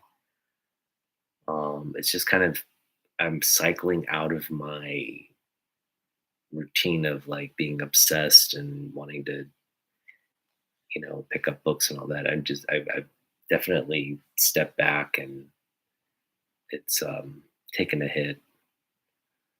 I just really like where my collection is. I don't feel like there's a need to like go pick up stuff and add to what I currently have. I'm really happy with what I currently have. So at the end of the day, it's about yeah. Uh, it's obviously fun to pick up books and do all this, but at some point, you got to have like a you got to have a um, you got to have an end plan in mind or an end goal in mind, and I think I've met my end goal. Like I had a list of books I wanted to pick up that were priority books. There's still a couple books I don't have. Still don't have the Neil Adams Joker, Batman 251. Um, I will have that book. I assure you, I will have that book at some point, but that's there for me to pursue at any time. I don't have to like, yeah, there's no FOMO in terms of getting that book. I think that book will always be there for me. And in fact, the longer I wait, probably the better my chances of getting it are because right now, book still retains quite a bit of value. But I definitely don't see it I've seen it plateau and I don't see it spiking up again. I anticipate um, the contrary to happen. I think book prices are gonna you're gonna see the market stagnate. Collectors are already kind of like seeing a lot of them. Um, I think CGC's debacle has a lot to do with it. You used to have like people so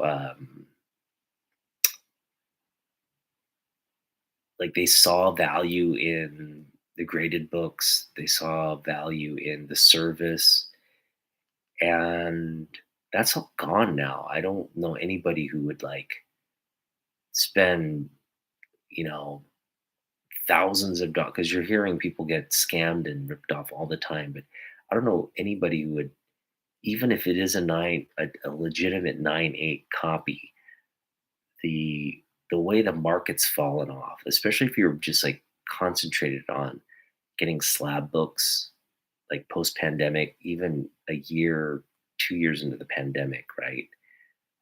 Even after the prices started falling, if you were still buying books, even at that period, you're paying a premium for those.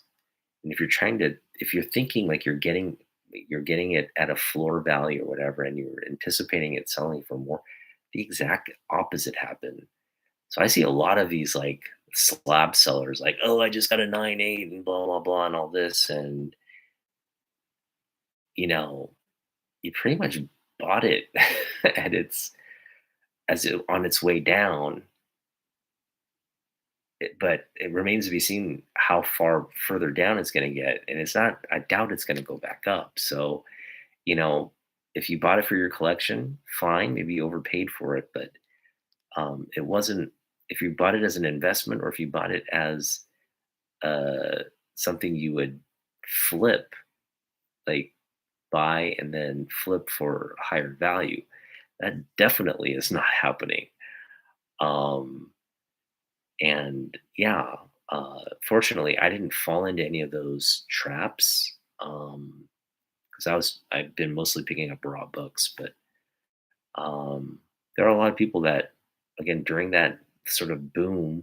we're grading books, expecting these graded books to sell for a specific value, but a lot of them probably aren't even selling for what the slab fees are. I mean, you're talking like $50 per book to press and slab those books. So, especially the older ones, right? So, um, I think that's taken the win out of the enthusiasm, right?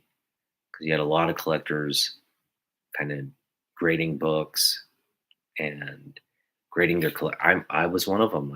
I sent in a bunch of books, got them graded, um, but I didn't feel the need to continue to do that. I was rather. It just felt like a, you know, obviously we were wanting at 9.8s and all that. Not that I'm disappointed in the grades I got, but it was definitely like I didn't get a single 9.8. It's kind of mad at that entire process. Um, it wasn't smooth. It definitely was time consuming on certain lots of those that I sent in, certain submissions. So overall, it's like, eh, is it worth spending $40 to get something, get a label, like a sticker attached something on a book that I can't ever read or touch or do anything? You know, I got to keep these like very heavy plastic slabs and lug them around. And I don't know. I just think, you know, um, it's a layer of the hobby that you don't need. I'll just go out and say. I mean, comic. I think comic books grading came after sports cards grading. And to be honest, sports cards grading, I think, has more utility than comic books grading because it's compact. You know, you have a bunch of comic, cards that are slabbed. Just nice to have as a collection of little plastic slabs that you can keep in a box and all that.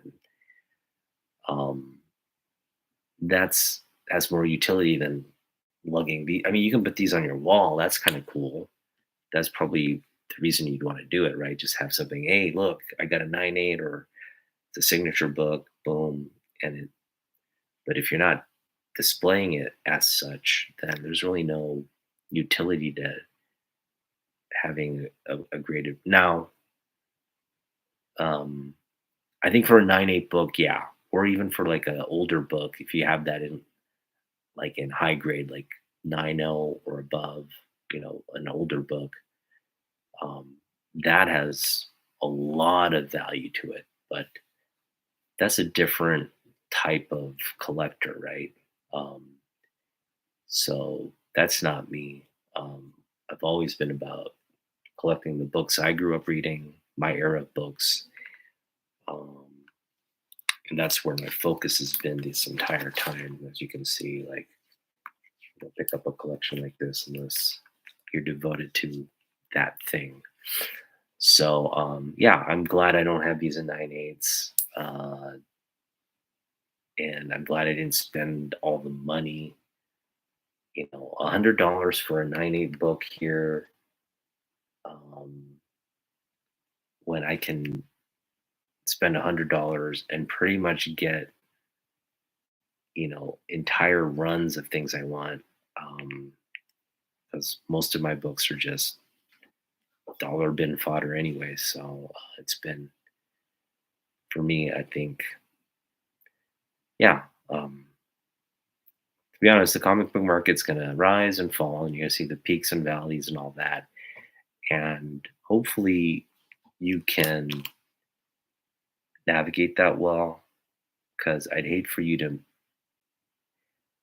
um, look at these books as like investments and like, oh, the thing about an investment is a good investment is getting in um, when the price is low, or getting in as at a point lower than where it will end up, right? That's the goal.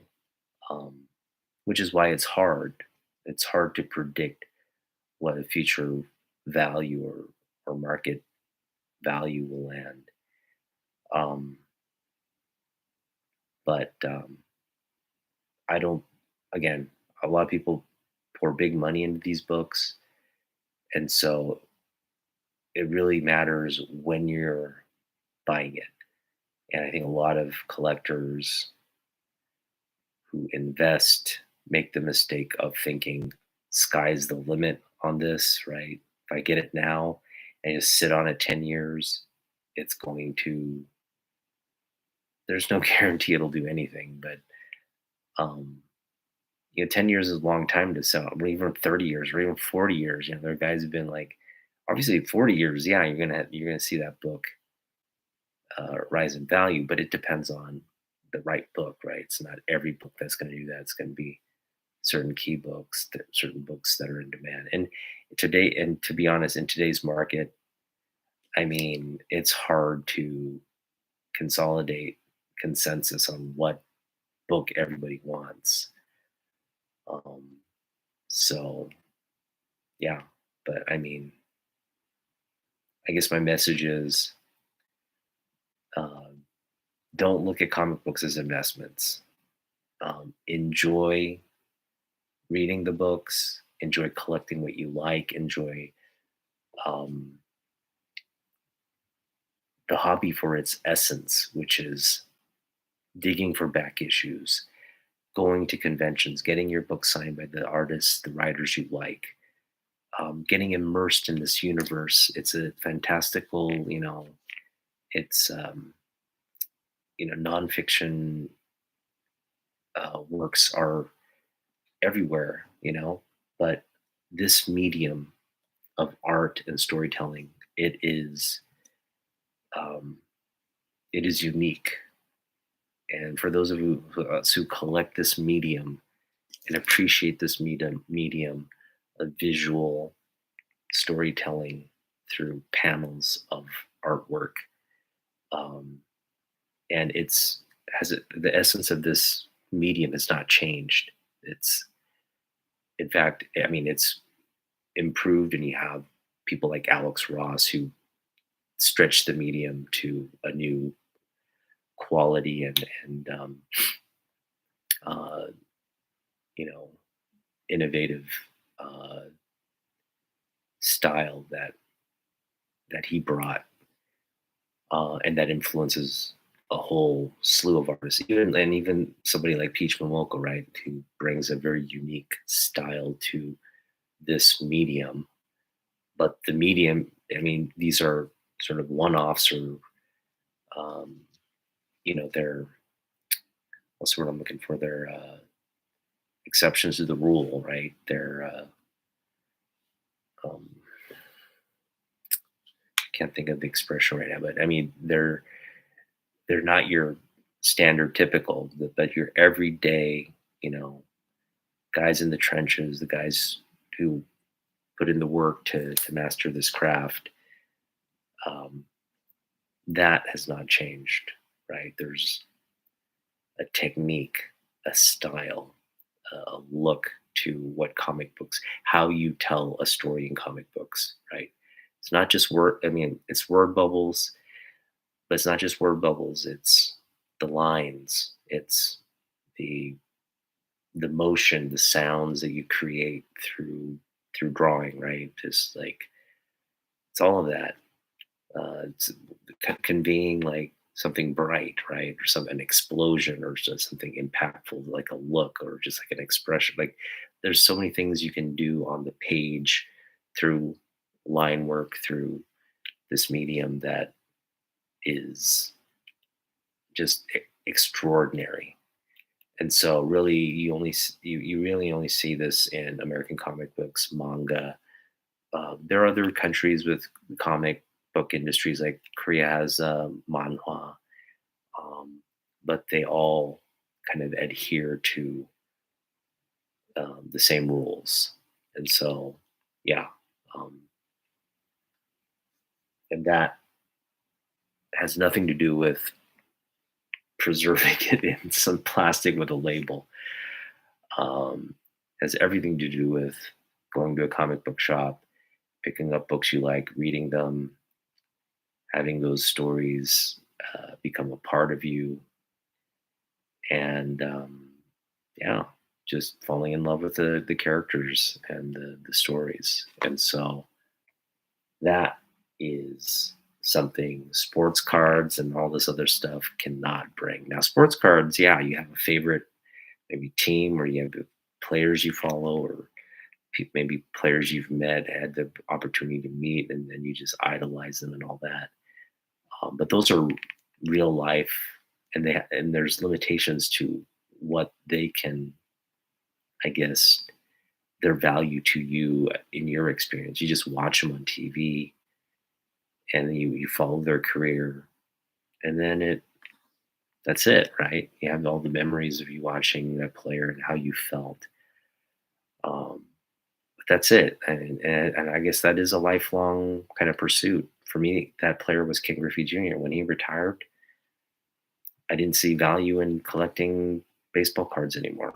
Um, and he was really the only person I wanted to collect. Uh, Never got into collecting Ichiro. I have a few Ichiro cards, but never got into collecting him. Otani's, I would, if my son gets into sports cards collecting, I would be down with trying to collect Otani cards with him. Like, not that they would be my collection; it'd be Leo's collection, my son's collection, as he's trying to pick up Otani. It'd just be fun to, like, oh, we pulled an Otani card, or going after specific, like, like, not the high, like, low ratio inserts, but more of the, like, standard run, uh, cards. I think that would be great because there's just so many card sets these days. It'd just be like fun to collect as many as we can and see where that collection grows. That'd be a fun thing because I do like Otani, and my son also likes Otani. So um, yeah, but going back to my point, like, don't look at these books as like high value investments. I mean, they can be. Not saying they're not, but if that's if you're setting yourself up in that criteria of collecting, then I don't think, like, there's risk to it. So, you know, you going into an auction and you paying what you think that book is valued in terms of its floor versus where you think it'll end up. Um, to be honest, this is not a stock market, right? Stock market have real data and pull and pull and drag factors associated with it. And it's all built around financial performance. So you look at a statement, you see how company performed, right? Its revenue, how its net profit, um, its earnings ratio, all these things, these data points that point to, like, oh yeah, this stock performed well this quarter, and hence that's going to drive the price up.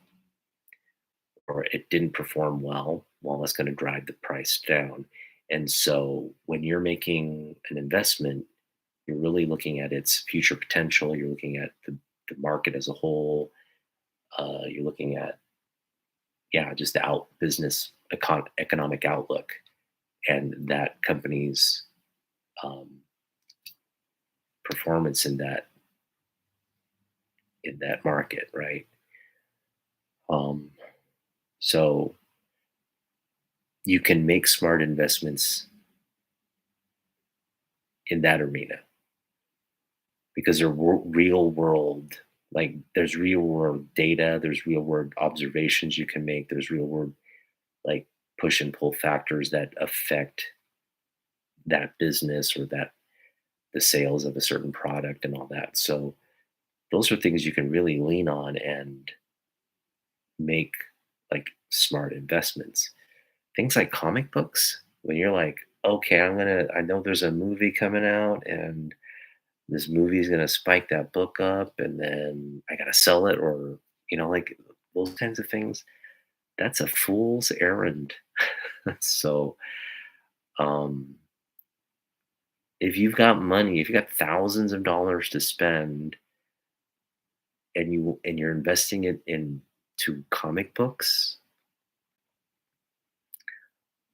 because you think there's going to be some kind of big payout at the end of the day, I don't know. That just sounds to me like it's a risky game to play because you're not basing it on data. You're basing it on what? What market factors are you basing that on? Um, Demand in comic books is so hard to gauge. In fact, all the YouTubers you're seeing who say, "Oh, this book just sold," like that sale is not a, a marker. It's not a real data point. It's not a true indication of the value of that book. It's just an indication of what someone paid for that particular book. Um, Even the book values that people come up with, and it's arbitrary. It's a, a slew of sellers who or industry people who think, okay, this book, it's got this first, appearance. It's a popular character. There's this in terms of its print run. There's this and that. So we got to assume there's demand on is stronger on this particular content versus that content this month. So we're gonna estimate or guesstimate that the value is this, and then they put it in a book, and everybody kind of adopts that book value because some person in the industry deemed that to be sort of a fair value for it, and a lot of us collectors just like buy into it. But I'm just saying, like, you can always get a book for below its book value, and that's what you should really be targeting. You should never buy a book at its book value unless it's one of those things like, oh, I don't know if I'm going to run across this book again. I think it's a fair value to value it at whatever the book value is. And I've done that plenty myself. I bought a lot of books right around or below book value. Doesn't mean I underpaid or overpaid for it. Just means I paid what I was comfortable paying with.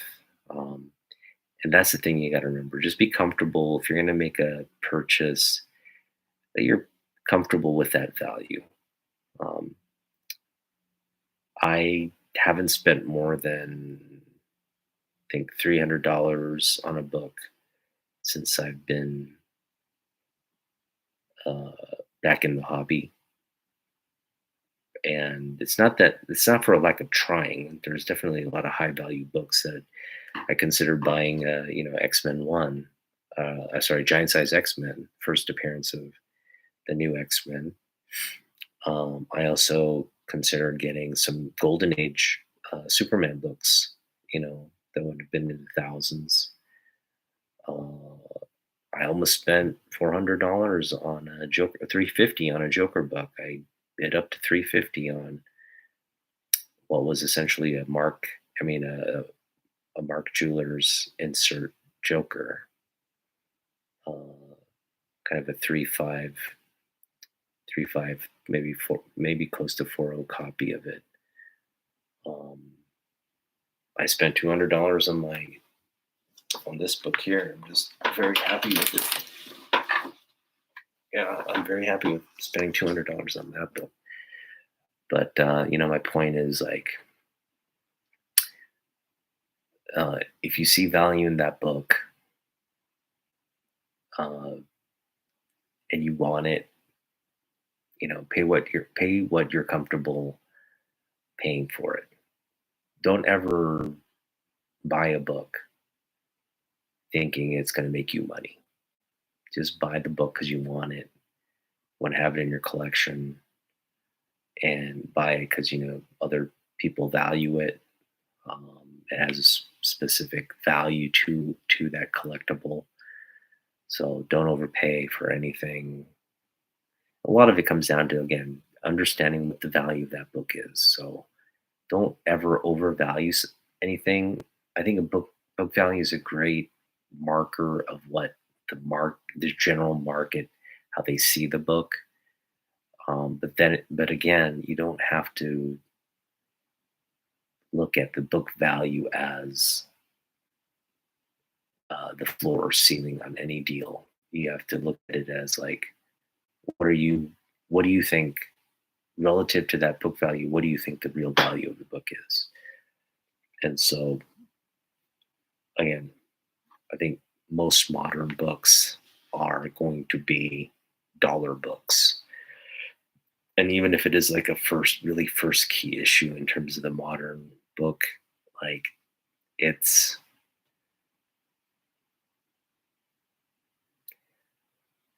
given its given that if it's a modern book, there's going to be enough supply. Um, yeah, I don't think the supply would warrant something exorbitant in terms of investing, right? Um, but yeah, that's just me giving some, I guess, advice because you can really, especially if you don't have money and you're saving up all this money and you're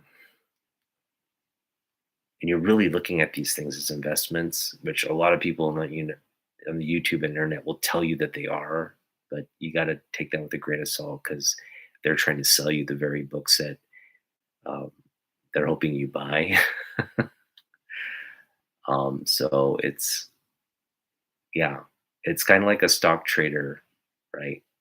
Who makes commission off of every sale, telling you this is a no-brainer investment.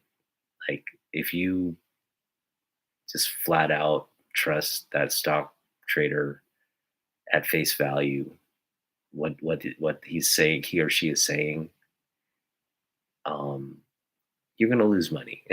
So just keep that in mind, right? Just uh, know where the message is coming from, and just understand, like comic books are different. It's just different. Um, and it's a great hobby, and obviously there's a lot of value in books. I don't want to say that this hobby doesn't have value in what we collect, but um, yeah, I mean, you just got to be smart. I think the whole grading thing is fine. I think it's ultimately still part of the hobby, and it's a service that we need. And people are going to want, they're going to buy a big book, they're going to want it to see some kind of grade associated with it, so that there's really maybe consensus on what it's worth. But yeah, I think outside of those sort of high key value books, the majority of what you can pick up is there. None of that calculus goes into that. So, all right, thanks, Harlow family, for hanging out. You stay safe as well. I've been babbling for quite a bit now. It's like going on 2 hours. So um, I tend to do that. I tend to ramble. And so I'm just going to kind of wrap things up. Again, I may go on with Kenny's Comic Kid tomorrow on a live stream. If you see us on, definitely pop in, like and subscribe to his channel. I'm not going to be streaming off my channel. We're streaming off his channel, but we'll definitely make a corner out of it. Something we hope to do weekly, and we're just going to see how it goes. We're going to try to make it as fun and light and as welcoming to everybody. We definitely want everybody to tune in and have a good time. So we're gonna keep it PG. Well, we'll see. I think Jeff wants to keep it rated R. I want to keep it PG, but we'll see. I'm sure a couple things will slip here and there, but yeah, we'll keep it PG-13, and it should be a good time. So again, thanks for hanging out. Thanks for continuing to follow me along as we kind of grade my comic book collection. We got through some books today. We got through a big run of Jim Lee X-Men, so definitely happy to do that. We're gonna run into some more big runs here, so Jim Lee action is just kind of just getting started um, with where we are, and should be more fun in the weeks to come. All right, have a great weekend, guys, and I'll see you in the next one. Peace.